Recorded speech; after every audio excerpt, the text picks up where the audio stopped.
क्या हो जब कोई आपका बहुत प्यारा जो कई सालों पहले इस दुनिया से चला गया हो और अचानक आपके सामने खौफनाक अंदाज में आ जाए, जिसको अपनी आंखों से देखकर आपको हकीकत और ख्वाब में फर्क करना मुश्किल हो जाए। अस्सलामुअलैकुम friends, welcome to our channel the other stories. कैसे हैं आप लोग? मैं उम्मीद और दुआ करता हूँ आप सब खैरियत से होंगे। फ्रेंड्स, अगर आपको हमारी पॉडकास्ट पसंद आती है तो वीडियो को लाइक करें। चैनल पर न्यू है तो प्लीज़ हमारी मोटिवेशन के लिए चैनल को सब्सक्राइब ज़रूर करें। तो बिना टाइम वेस्ट किए चलते हैं आज की स्टोरी की तरफ। आज की स्टोरी हमें कराची से सायरा ने भेजी है, तो आगे की स्टोरी हम उन्हीं के पर्सपेक्टिव से सुनते हैं। अस्सलामुअलैकुम अहसन, मेरा नाम सायरा है और मैं कराची में रहती हूँ। ये वाक़या जो मैं आज आपको बताने जा रही हूँ, ये आज से 15-16 साल पहले का है, जब मैं एज अ नर्स जिना हॉस्पिटल में जॉब किया करती थी। मेरी ड्यूटी कभी दिन में और कभी रात में हुआ करती थी, पर उस रात से पहले मेरे साथ वहाँ कोई अनयूजुअल वाक़या पेश नहीं आया था। हुआ कुछ यूँ था कि एक रात मेरी नाइट शिफ्ट लगी, जो प्राइवेट रूम के वार्ड्स में थी, जबकि अक्सर मैं जनरल वार्ड में ही ड्यूटी करती थी।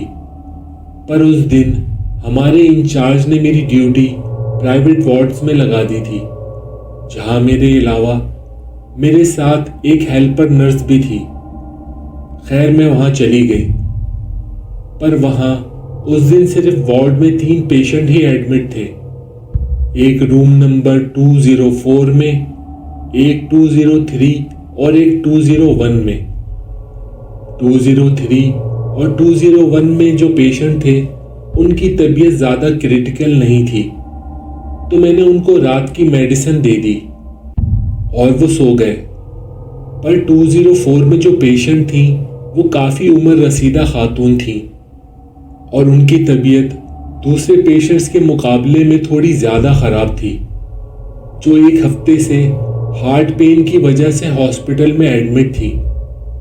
खैर, मैंने उनको भी रात की मेडिसिन दी और उनको सोने का कहकर उनके रूम से बाहर आ गई। थोड़ी देर बाद ही मेरे इंचार्ज की कॉल आ गई और उन्होंने कहा, आपके साथ जो हेल्पर हैं आप उनको जनरल वार्ड में भेज दें, क्योंकि उस रात जनरल वार्ड में काफ़ी रश था।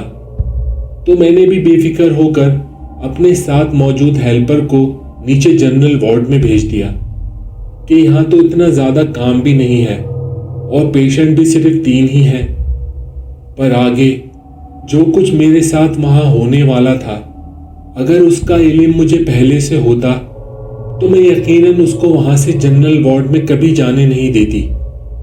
अभी हेल्पर को नीचे गए 2 मिनट ही हुए होंगे कि रूम 204 की बेल बजी, तो मैं फौरन उठ के उस रूम में गई, जहाँ वो खातून बहुत घबराई हुई हालत में बेड पर बैठी हुई थी और मेरे कमरे में जाते ही नाराजगी भरे लहजे में कहने लगी कि ये कौन नर्स है जो मुझे बार बार कमरे में आकर डिस्टर्ब कर रही है। मैंने कहा, कौन सी नर्स?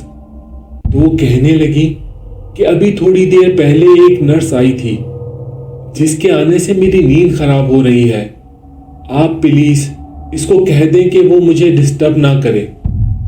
मुझे लगा कि शायद वो मेरे हेल्पर नर्स की बात कर रही हैं, तो मैंने उनसे कहा कि वो नीचे चली गई है, अब आपको कोई डिस्टर्ब नहीं करेगा, आप आराम से सो जाएं। और ये कहकर मैं रूम का डोर क्लोज करके अपनी जगह पर आकर बैठ गई और अपना काम करने लगी। पर चंद मिनट बाद ही रूम 204 की बेल फिर से बजी, तो मैं फिर से उन खातून के रूम में गई, तो वो खातून अब की बार बहुत ज्यादा खौफजदा सी लग रही थी और मुझे रूम में इंटर होता देखते ही कहने लगी कि आपने इसे मना नहीं किया, ये बार बार रूम में आकर मुझे डिस्टर्ब कर रही है। मैंने हैरान होते हुए पूछा, आप किसकी बात कर रही हैं? तो वो मेरे बराबर में इशारा करते हुए कहने लगी कि मैं इसी नर्स की तो बात कर रही हूं, जबकि मेरे बराबर में तो कोई नहीं था। तो मुझे लगा शायद इनको दवाई की वजह से हैलुसिनेशन हो रही है। तो मैंने उनसे वैसे ही कह दिया कि ठीक है, मैं इसे समझा देती हूं, अब ये आपको तंग नहीं करेगी। पर वो कहने लगी कि मैं जैसे ही सोने लगती हूं, ये मेरे कान में आकर कुछ बोलने लगती है, जिससे मेरी नींद टूट जाती है। खैर, मैंने उनको बड़ी मुश्किल से समझा बुझाकर उनके बेड पर लिटा दिया और रूम से बाहर आ गई। बाहर आकर मैं अपनी सीट पर बैठ गई और मोबाइल इस्तेमाल करने लगी। अभी मुझे वहां बैठे 8 से 10 मिनट ही गुजरे थे और मुझे लगा था कि अब शायद वो सो गई होंगी कि फिर से उनके रूम की बेल बजी, और इस बार बेल बहुत तेज बजी।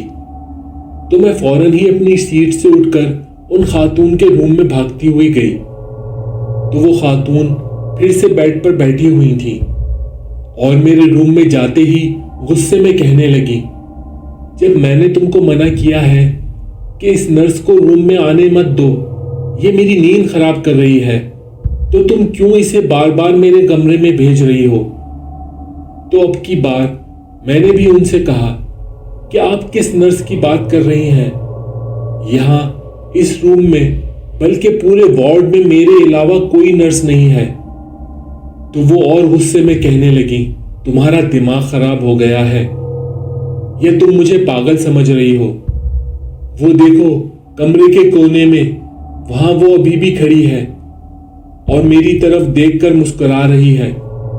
उनकी ये बात सुनकर इस बार मेरी भी जान निकल गई थी और मैंने आहिस्ता आहिस्ता डरते हुए पीछे उस कोने की तरफ देखना शुरू किया जिस तरफ उन खातून ने इशारा किया था।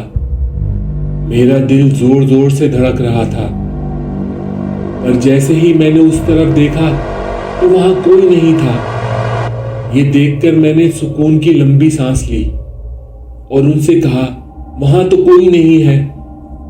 मैं आपसे कह रही हूं ना कि इस कमरे में आपके और मेरे अलावा कोई और नहीं है। तो मेरी ये बात सुनकर वो और गुस्से में आ गई और कहने लगी कि आप एक काम करें, फौरन अपने इंचार्ज डॉक्टर को अभी इसी वक्त यहां बुलाएं। तो मैंने कहा ठीक है, और मैंने रूम से बाहर आकर डॉक्टर को कॉल पर सारी बात बताई। तो उन्होंने कहा, अभी मैं जनरल वार्ड में काफ़ी बिजी हूँ और मुझे आने में देर लग जाएगी, आप फिलहाल उनको नींद का इंजेक्शन दे दें। तो मैंने ऐसा ही किया और नींद का इंजेक्शन बनाकर उनके पास चली गई और उनको बड़ी नरमी से बताया कि डॉक्टर थोड़ी देर में आ रहे हैं और उन्होंने जब तक आपको ये इंजेक्शन लगाने को कहा है, और हाँ, जब तक डॉक्टर नहीं आ जाते मैं आपके पास ही बैठी रहूंगी कि कोई आपको डिस्टर्ब ना करे। मेरी ये बात सुनकर उनका गुस्सा कुछ कम हो गया। मैंने उनको इंजेक्शन लगाकर लिटा दिया और वहीं चेयर पर उनके पास बैठ गई। थोड़ी ही देर में इंजेक्शन के असर से उनकी आंखें बंद होने लगी। तो मैं वहां से उठकर वापस अपनी सीट पर आकर बैठ गई। अब मैं मुतमईन हो गई थी कि अब वो खातून आराम से सोती रहेंगी। पर थोड़ी ही देर बाद रूम 204 की फिर से बेल बजी और मैं हैरानी के आलम में रूम 204 के अंदर इंटर हुई। पर वहां का मंजर देखकर मैं मजीद हैरान हो गई, जहां वो खातून तो अपने बेड पर बेखबर सो रही थी, पर इस बार उनके साथ ही एक नर्स दूसरी तरफ मुंह करके खड़ी हुई थी। मुझे लगा शायद नीचे से मेरी हेल्पर नर्स ऊपर वापस आ गई है, और वो रूम में कब और कहां से आई थी ये मैं समझ नहीं पा रही थी। तो मैंने उससे कहा, क्या अभी बेल तुमने बजाई थी? तो उसने कोई जवाब नहीं दिया और बदस्तूर दूसरी तरफ मुंह करके खड़ी रही। तो मैंने उससे कहा, अच्छा हुआ तुम ऊपर आ गई हो। आज इन खातून ने मुझे बहुत तंग किया है। बार बार कह रही थी कि इनके कमरे में कोई नर्स आकर इनको तंग कर रही है, जबकि मेरे अलावा तो यहाँ कोई भी नहीं था।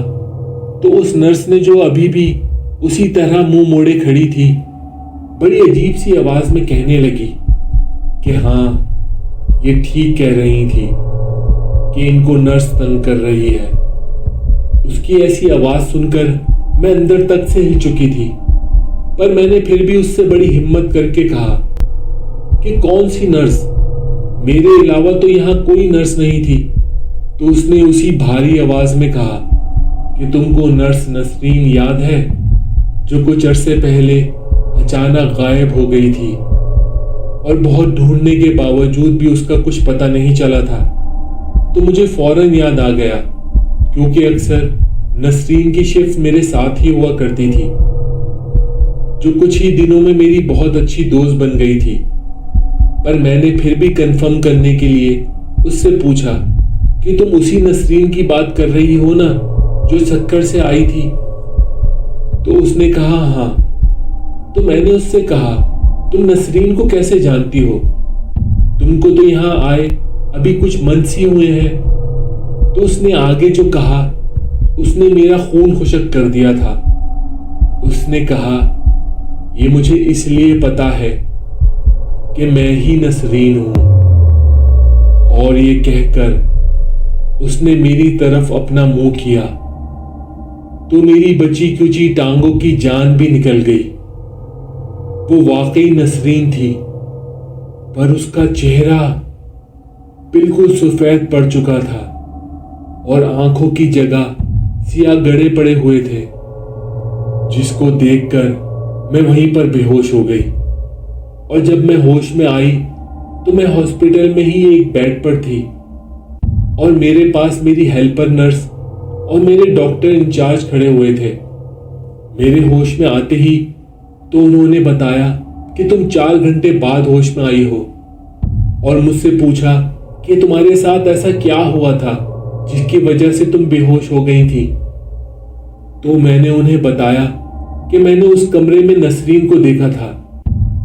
तो उन्होंने बताया कि जब हम वहां आए थे तो हमने वहां तुमको बेहोश पाया था और उन खातून को मुर्दा, जो उस रूम में एडमिट थी, उनकी मौत हार्ट अटैक से हुई थी। मुझे उन खातून की हार्ट अटैक से मौत का सुनकर और ज्यादा खौफ आने लगा था, पर नसरीन वाली बात पर मेरा यकीन किसी ने नहीं किया। खैर, उसके बाद मैंने हॉस्पिटल से 1 माह की छुट्टी ले ली और घर आ गई। पर 1 माह बाद भी मेरी फिर से वहां जॉब करने की हिम्मत नहीं हुई और मैंने वहां से जॉब छोड़ दी और कुछ अरसे के लिए एक प्राइवेट हॉस्पिटल में जॉब कर ली। फिर मेरी शादी हो गई और मैंने वो जॉब भी छोड़ दी। मैं आज भी वो वाकया याद करके बहुत डर जाती हूँ और सोचती हूँ, आखिर नसरीन मुझे उस हालत में क्यों दिखी, और दिखी तो सिर्फ मुझे ही क्यों दिखी, जिसका जवाब मेरे पास नहीं है। पर उस रात के बाद दोबारा कभी ऐसा मेरे साथ कुछ नहीं हुआ। बहुत शुक्रिया सायरा साहिबा, आपने अपनी स्टोरी हमारे साथ शेयर की। अल्लाह हम सबको जिन्नात के शर से महफूज रखे। सो फ्रेंड्स, अगर स्टोरी पसंद आई है तो वीडियो को लाइक करें, चैनल पर न्यू है तो सब्सक्राइब करना ना भूलें। अगर आपके पास भी कोई सच्चा वाकया है तो हमारे साथ ज़रूर शेयर करें। आप हमें मेल कर सकते हैं या इस व्हाट्सएप नंबर पे हमें मैसेज कर सकते हैं। अपना और अपने प्यारों का ख्याल रखें, हमेशा पाकी की हालत में रहें, मुझे अपनी दुआओं में याद रखें। तो मिलते हैं आपसे अगले वाक़े के साथ। अस्सलामु अलैकुम।